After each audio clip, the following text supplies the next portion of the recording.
Okay. Anyways, so I stopped the session at the design. Okay, design mix and concrete mix design. Correct. Now, what is meant by concrete mix? Have you people designed the concrete in last semester? Hello, Alekya? Alekya, No, ma'am. No, ma'am. you people have not designed the concrete. No, ma'am. Okay then. Okay then. I'll give more information about that, but I will not teach you how to design. How to design it will be taught in concrete technology. Okay. Now, mixed design is nothing but what quantity of cement should be used, what quantity of fine aggregate, coarse aggregate, water ratio, and if you are using any other admixtures, what is the quantity of these material used for the mixture? That is what mixed design. Okay. Now, for example, if you take, you might have heard 1:2:4 or 1:1.5:3, something like that. That ratios, right? Grading. You heard or not? Guys, please reply. See, if you Yes, keep yes, quiet, no, I ma'am. will assume everything you know and I'll continue the session. In that case, 1 stands for, if you take an example of 1:2:4, 1 stands for a cement, 2 stands for fine aggregate, and 4 stands for coarse aggregate. Okay, then along with this, we will be taking the water cement ratio. Water cement ratio, it varies from 0.5, 0.6, or 4.5, depending upon the strength and the exposure of this structure to the weather. For example, if you take very hot weather, the cement ratio, water cement ratio will be different. Cold weather, water cement ratio will be different. Okay, and nominal weather, water cement ratio will be different. Like that, we will consider water cement ratio, and we will design and we will come up with the volume of the mixtures in the concrete. That is nothing but mixed design. Okay, so the same thing is clearly explained in IS 10262. IS 10262 that you will be learning in concrete technology. Fine, and the same thing is briefly explained in IS 456 also in class 9. Right, now what is batching? Okay, let me read it out. In design mix, the property of concrete aggregates, water and mineral mixtures, if any, are actually designed, while in nominal mix the proportions are nominally adopted. The design mix concrete is preferred to the nominal mix as the former result is grade of concrete having the specific workability and characteristic strength. Now, what is this nominal mix? Nominal mix is approximately. For example, if I take an example of a contractor and any constructions a few years back, let us take a decades or 2 decades before, they wouldn't have gone for every design of a structure. Now in BBMP, what they've done, they've made a rule that if you want to construct G+2 house, you have to take a permission from BBMP. It's a government rule. Okay, you have to give the drawings, design details, everything should be taken permission from the government. Then only you can construct the house. But it was not same earlier. Even now, if you go for villages, they will not take permission from the BBMP, and BBMP is not there. And more or less, they will not take permission from Panchayat also. Okay, many constructions will have been come up like that, and they hardly take a design details. They design with their experience. Okay, there are many people, many contractors who have constructed very good structures without knowing engineering, without going for engineering schooling. But yes, they have a good knowledge in construction. Okay, all those designs, what they do is a nominal mix. Okay, they approximately tell what should be the spacing between each column. All these spacing and all, when we take up the subsequent chapters or modules, we will discuss. Okay, so there is some restrictions for the total length of the beam or the spacing between the columns. Okay, those thumb rules they used to adopt and they used to do. The difference is, if you're going for a huge construction, then you will reduce the material. It goes for economic construction if you go for a design. Okay, I'll give one example. How is that, Anta? I'll give an example. Now, what they do is, when you construct a house of G+2, only if you're constructing a house for G+2 and you're not extending beyond that, you actually don't require a frame structure. Okay, you don't require a frame structure at all. Instead, you can provide a masonry wall with nominal 230 mm thick wall, which is considered as a load-bearing wall. Okay, and you can definitely construct G+2 wall floors. But what they do is, they design it as a frame structure, and also they design the walls as a load-bearing wall. You know what is the difference between the load-bearing and a frame structure? In a frame structure, walls will be constructed just like a curtain. Behaves like a curtain, that is all it does. It will not take any load. All the loads will be taken up by the frame only. In this case, if you construct load-bearing wall also, what is our use then? Don't you think it will increase the cost of the construction? Those kind of savings can be done if you go for actual design. Where it is not required, there you don't have to put the load-bearing wall. Just put 10 mm thick wall. That is more than sufficient. Okay? For all the boundaries, you put 20 mm. 20 mm is more than sufficient because it will not take any load. Like that. Those analyses can be done if we go for a design. This is a major difference between nominal construction and the design construction, and nominal mix and the design mix. Okay? Now, batching. Mass and volume are the two types of batching for measuring cement, sand, coarse aggregate, admixtures, and water. Okay? Now, mass and volume. Now, what is this mass? You remember how do you define mass and volume? For example, if you take a measuring, they used to take one pan, or you can say in Kannada they say bandli. One bandli cemento, ಎರಡು bandli maralu, ನಾಲ್ಕು bandli jelly. Okay, or it says like 1 pan of cement, 2 pans of fine aggregate, and 4 pans of coarse aggregate. That is volume. Mass means you will weigh it. 1 kg cement, 2 kg sand, 4 kg coarse aggregate. Okay.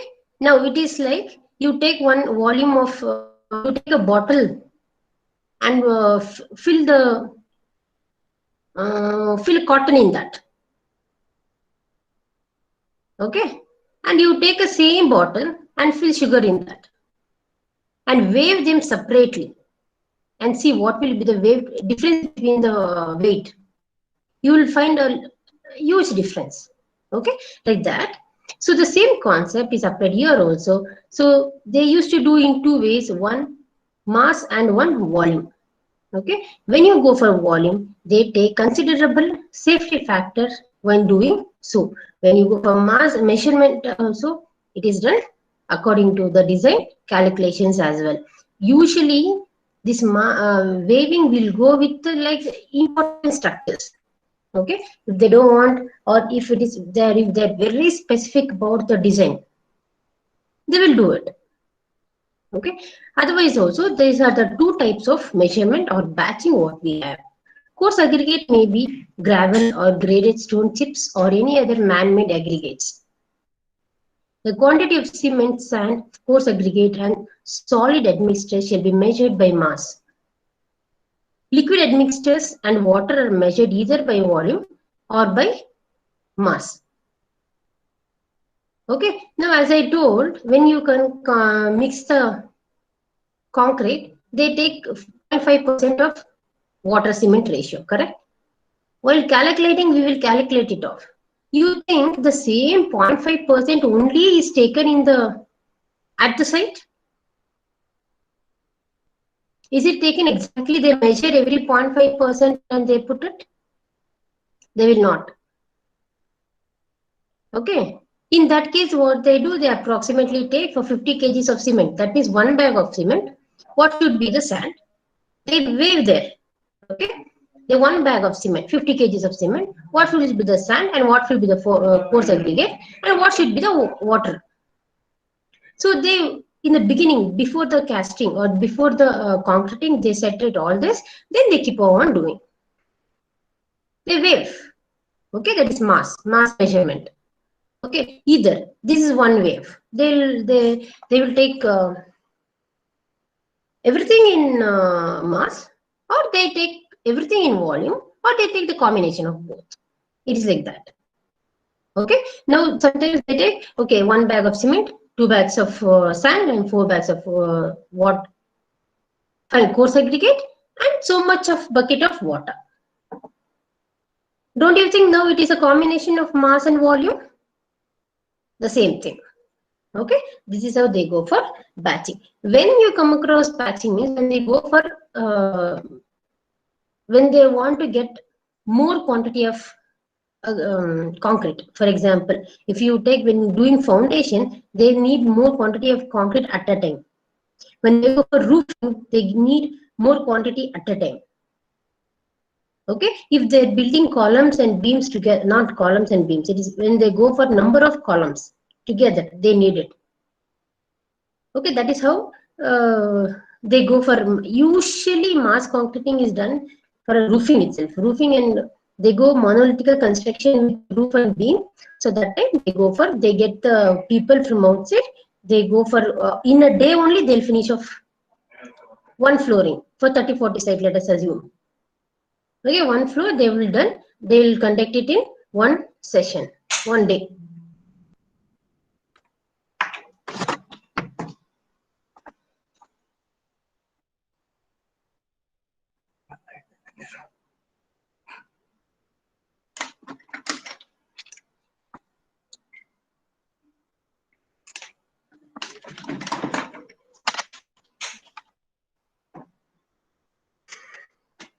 Right? Okay. Now, that was about concreting. So now to recall, what are the things we discussed? What are the things we discussed?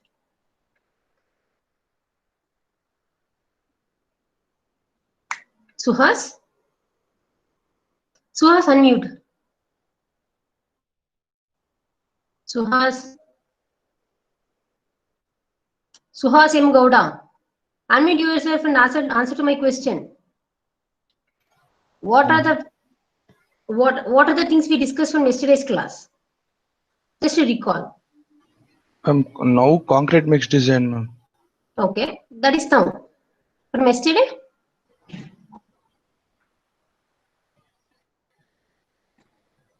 Can anyone tell me what are the points we have discussed from yesterday?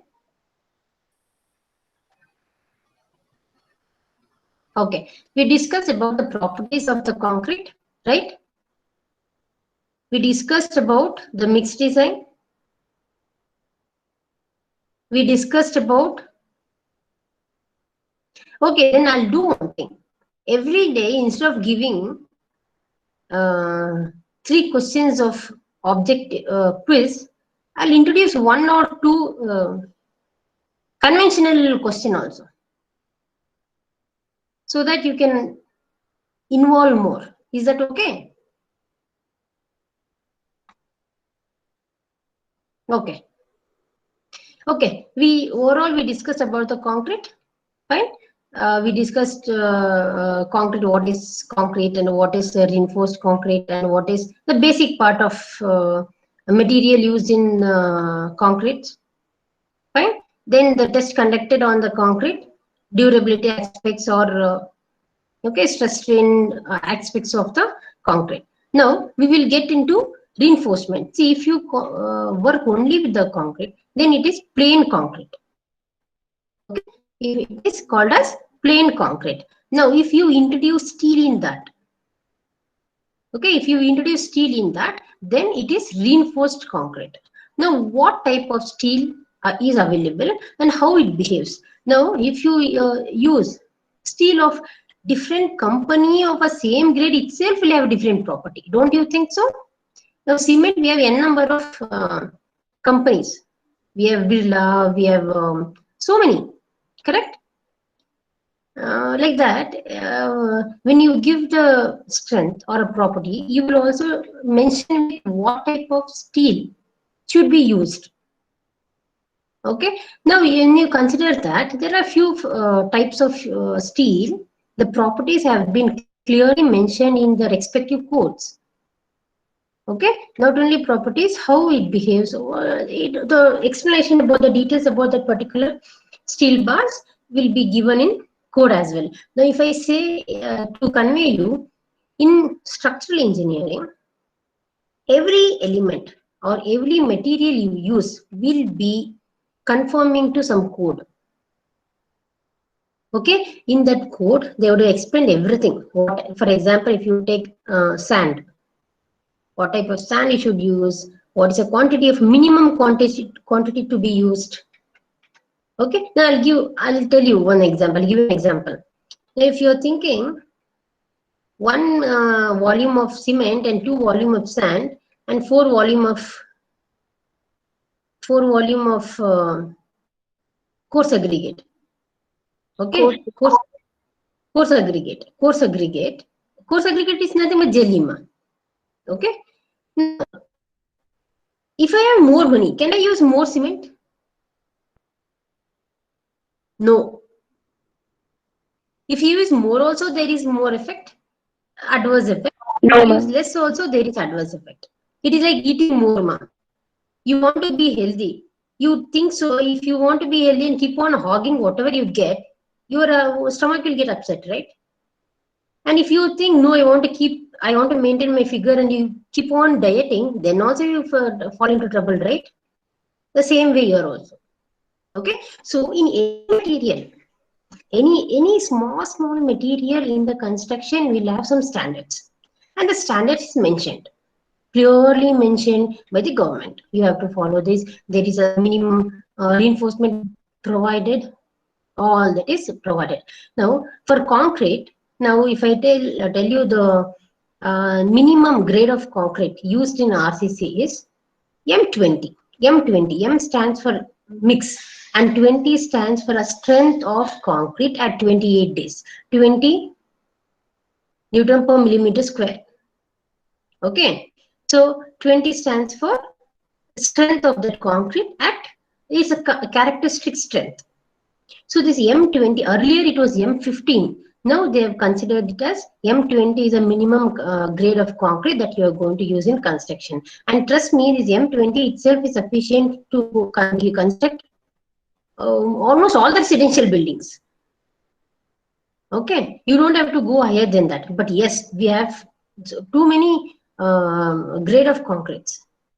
Okay, M20, M25, 30, 35, 40. And again, the grades of concrete is being divided into nominal, mixed, and high strength concrete. Okay, nominal and medium concrete and high strength concrete. Okay, this concrete grading for high strength concrete goes after 45 or 35. Okay, that means if you take it goes up to 80 kilonewton per millimeter square. Fine. So now if you take 80, it is when you're constructing a structure of very high importance, like nuclear shelter, or if you're testing a nuclear bomb and the shelter, or if you're constructing some structure within the water.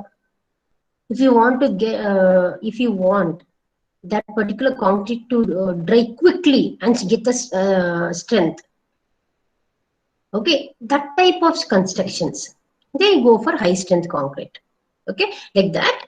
So otherwise, M20 is a nominal mix what we design as a minimum concrete of strength what we consider in RCC at present. Now, similarly, we have steel also. If you take steel, mild steel bar conforming to IS 432 part 1. Mild steel bar, you know, no? Usually, in general, we will come across these steels, mild steel or high yield strength deform bar or HISD bar or cast iron. Cast iron is not used here. Cast iron is used in steel construction. Okay, and steel construction is even that is also not used when it is exposed to the weather. So that is used for sanitation pipelines like that. Okay. Yeah, why it is used? Because it has a good capacity to withstand the corrosion.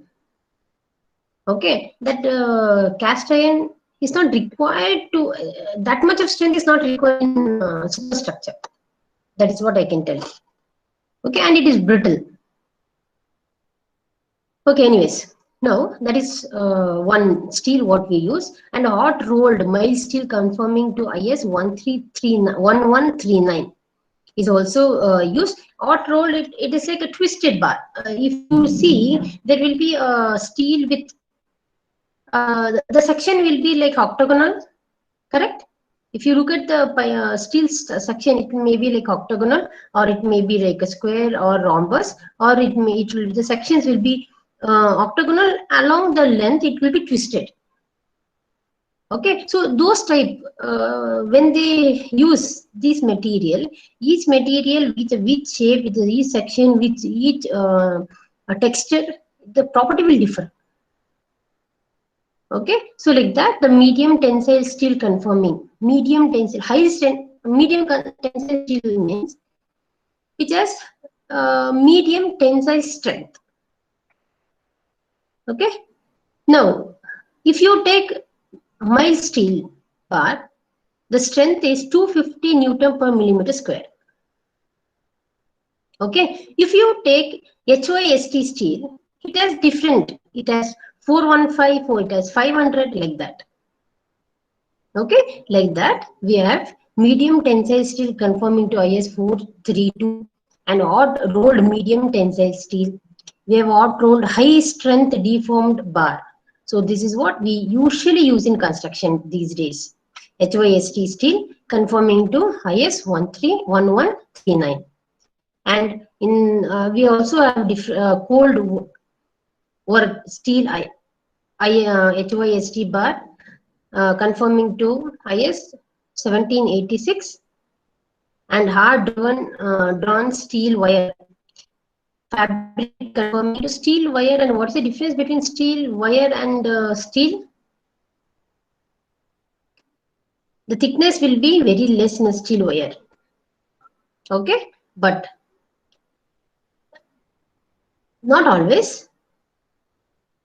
Okay, not always. For example, to give an example of a steel wire, when they go for a suspension bridge, they would have tied the bridge with some steel cables type, right? So that is taken as a steel wire or cable. Okay, that type, it varies with the design, which varies with the dimension. What they did, they take 2-3 bars and they roll it. Okay, they twist and make as one tendon and they use it as a one bar. Hard drawn steel wire, fabric conforming to IS 1566. And roll steel made from structural steel conforming to IS 226. Now, these are the different types of steel. What is important is the stress strain curve and the important property of yield stress. Now, what is yield stress? Yield stress and proof stress. Now, you people have learned all this in SOM, if I remember. Okay, now, what may be the strength of the bar? Okay, we consider the yield stress as 0.2% of proof stress.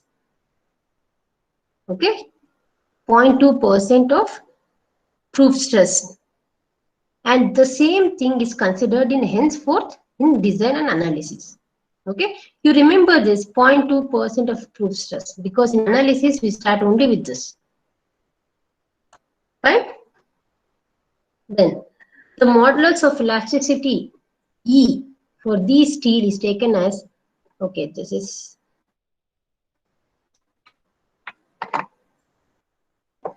5 into 10 power 2 into 10 power 5 Newton per millimeter square. Okay, 2 into 10 power 5 millimeter square. Mild steel bar having yield strength of 250 Newton per millimeter square, and hence it is known as Fe 250.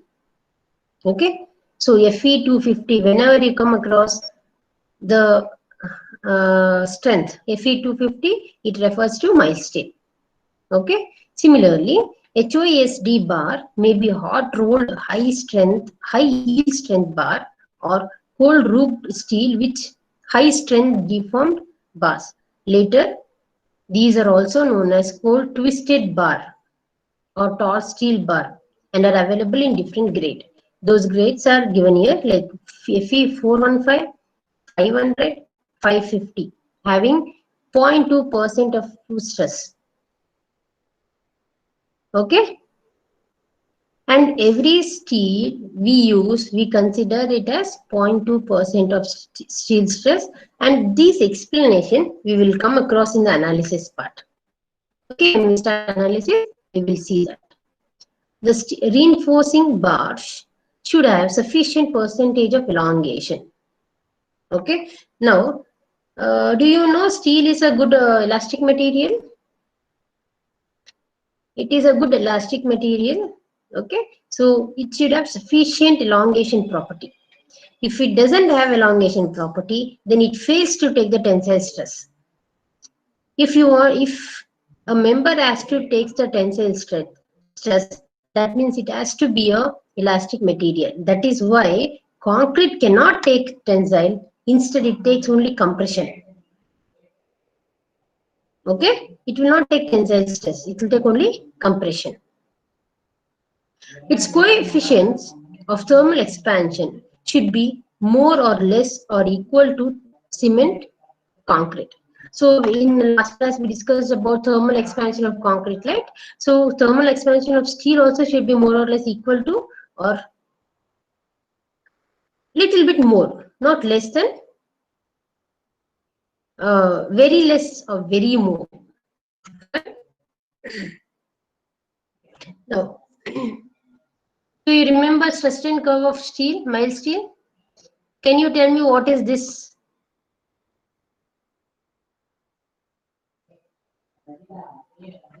Guys, can you tell me what is this?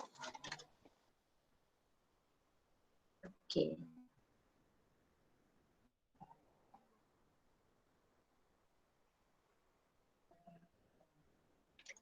Manohar?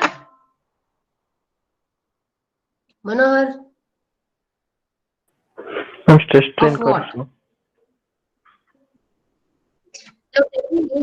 I'll tell you. Whenever we used to see the stress strain curve from ice steel, it used to go like this and come down like this and come up again and go on one arc like this, correct?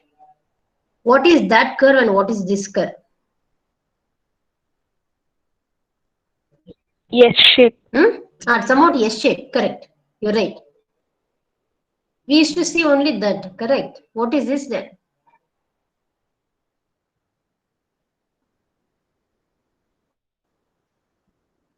Okay, this is a task for you people. And the yield point I'll just explain this, okay? But I will not tell why I've used this. Tomorrow you are going to tell me why I've used this.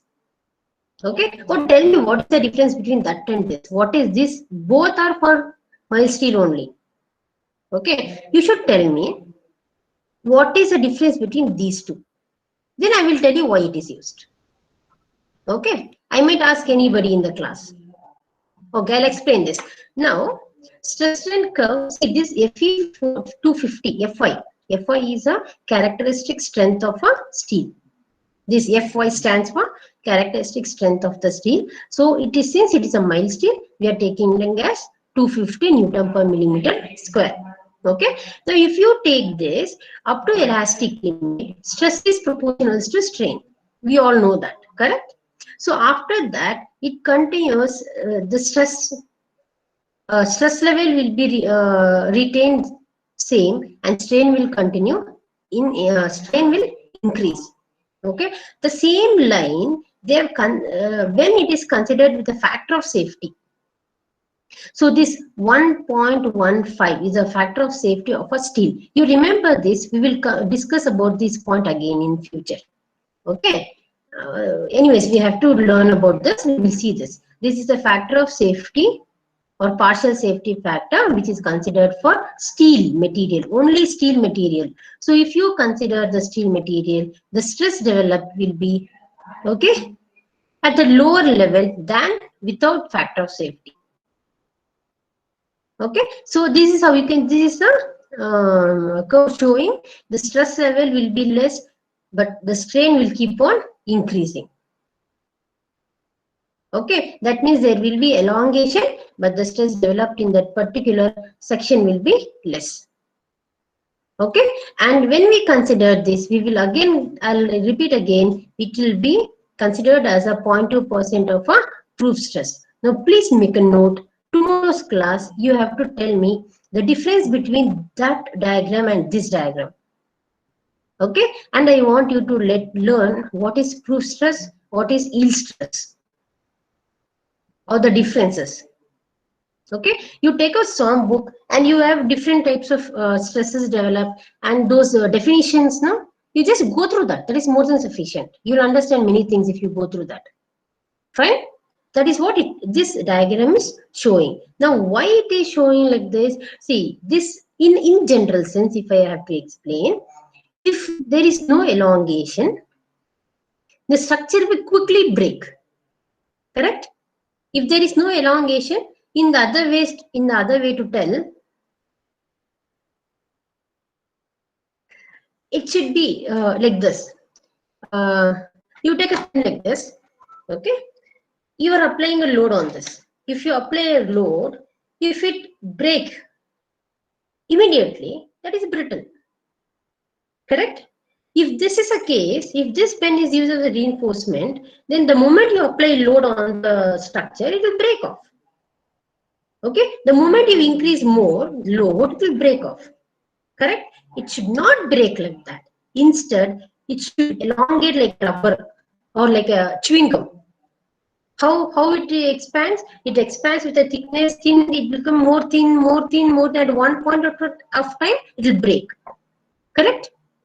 So that breaking point, it will take some time to give the final failure. That time is required for us. Okay? If this steel is used in that construction, then it will give sufficient warning for us to understand that there is something is going wrong in the structure. We will have to rectify it. Okay, if that doesn't give any warning for us, then it will immediately fail,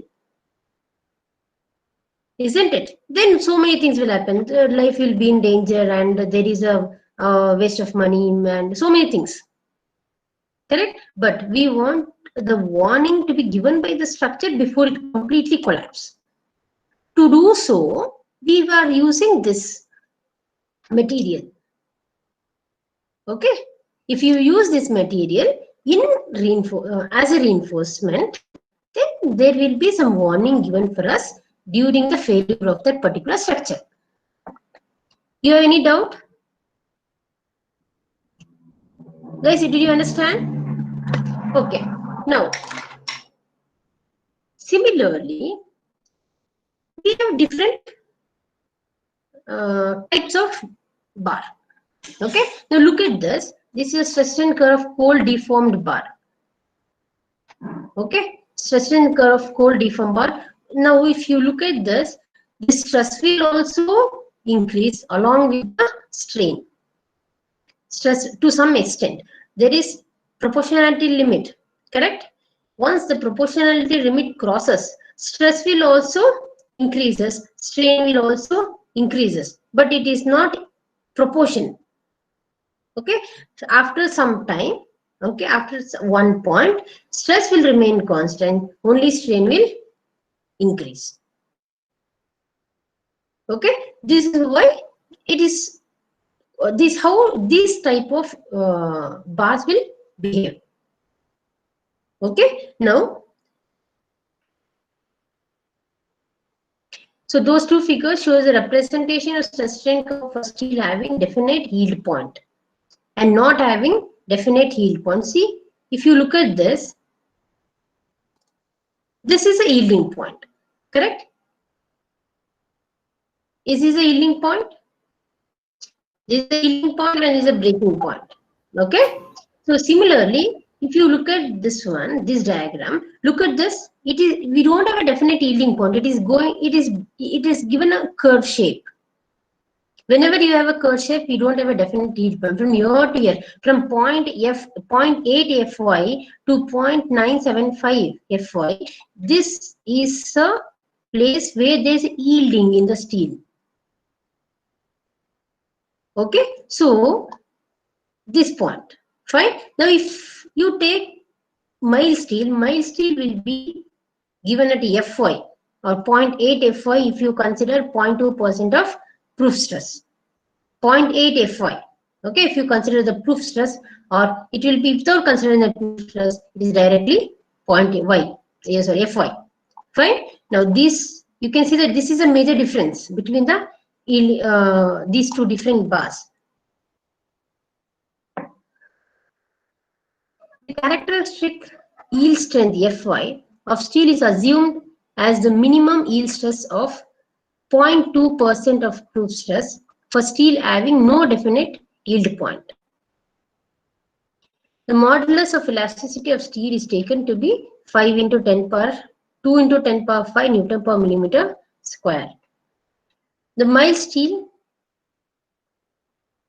the stress is proportional to strain up to the yield point. Therefore, post yield strain increases faster while the stress is assumed to remain constant of Fy, the same to what it is shown, explained here. Okay, yield after the yield point, it remains same. Okay, I'll give one good example. No, it is like,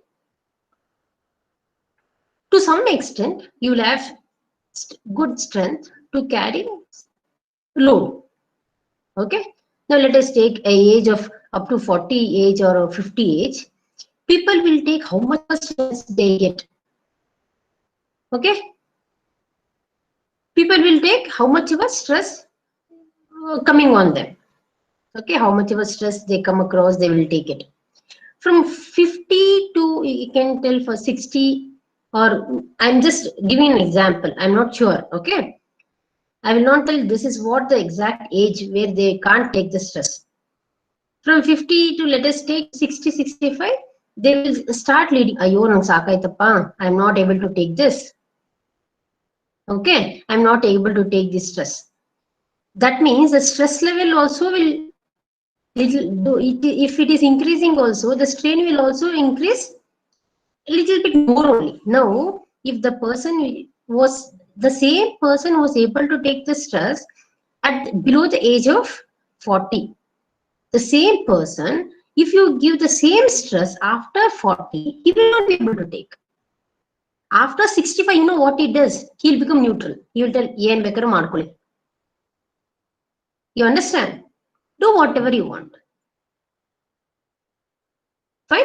The same concept is applied here also. But after one point of time, stress level, it will not increases, but the strain keep on going. Fine? Now, that's what it means.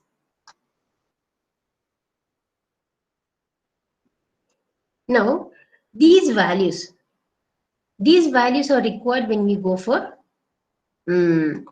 design and analysis. Okay, these values are given directly in the code as well. Cold steel work bar, steel stress is proportional to strain up to the stress of 0.8 Fy. Correct? 0.8 Fy.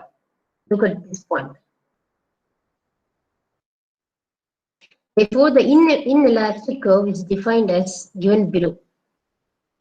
In inelastic curve, okay, if it is 0.8 0.8 Fy, there is no strain. If it is 0.85 Fy, the strain is 0.0001. If 0.9 Fy, then it is 0.003. You remember this 0.003? We discussed in yesterday's class.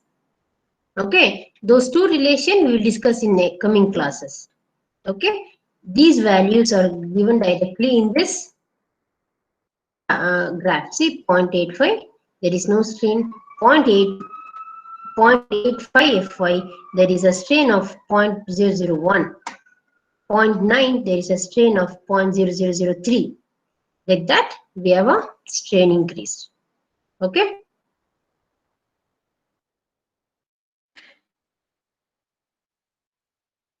Okay. Linear interpolation. If you want the values in between this, you can go for interpolation. Okay. The two grades of cold steel bar used in steel reinforcement are Fe415 and Fe500. These are the two common steel what we use in construction. With the value of Fi. Fi is a characteristic strength of steel as 415 Newton per millimeter square and 500 Newton per millimeter square respectively. Okay. Now, next session. This was recalling all these days, all these classes. We just recall the properties of concrete and steel, what you people have learned in SOM and material, little bit. Okay. Now, henceforth, we will be actually discussing about the topic what is given in syllabus. Methods of RCC design. When you discuss about methods of RCC design, a reinforced concrete structure should be designed to satisfy the basic criteria. Adequate safety in terms of stiffness and durability, reasonable economy. Okay, these are the basic criteria wherein the design is based on. Okay, now what? Safety is more important. When you are staying in a house, we need safety. It should not fall whenever it wants. Okay, stiffness and durability. Okay, it is not like it will not fall, but it will show some deficiency in it. It should be stiff enough for a longer time. Okay, in all aspects. What are all aspects? That is like what we discussed, shear, torsion, and axial, and all the aspects with respect to weather. Okay, and that doesn't mean we are ready to pay how much ever they demand. It should be economic structure. Okay, these are the things what we start the design with. Now, there are different methods used for design of RCC structures. One, the working stress method, the limit state, ultimate load method or ultimate stress method, and limit state method. These are the basic three methods what we come across, and we will be working on limit state method henceforth. Okay. Now, what is this? We will continue in next class. Okay, because I can't complete it in 5 minutes. Fine. We'll continue in next class. Now, so any doubt in this? So what are the things to be remembered? You have to remember proof stress. 0.2% you remember well. Grade of concrete. You can always remember that M20 grade is a minimum concrete what we use. Okay. And mild steel is 250 Newton per millimeter square. The strength, characteristic strength of mild steel is 250 Newton per millimeter square. And we use high HYSD bar, which is commonly used are Fe415 and Fe500. Okay. So any other points to be recalled? And this variation, I want you people to go through both the charts and let me know in tomorrow's class. And batching. Batching can be done in two types, mass and volume. Fine. A mixed design, M20 as discussed, and all this is given IS 456. Fine. Okay. Factor of safety. Okay, this let me continue in next class.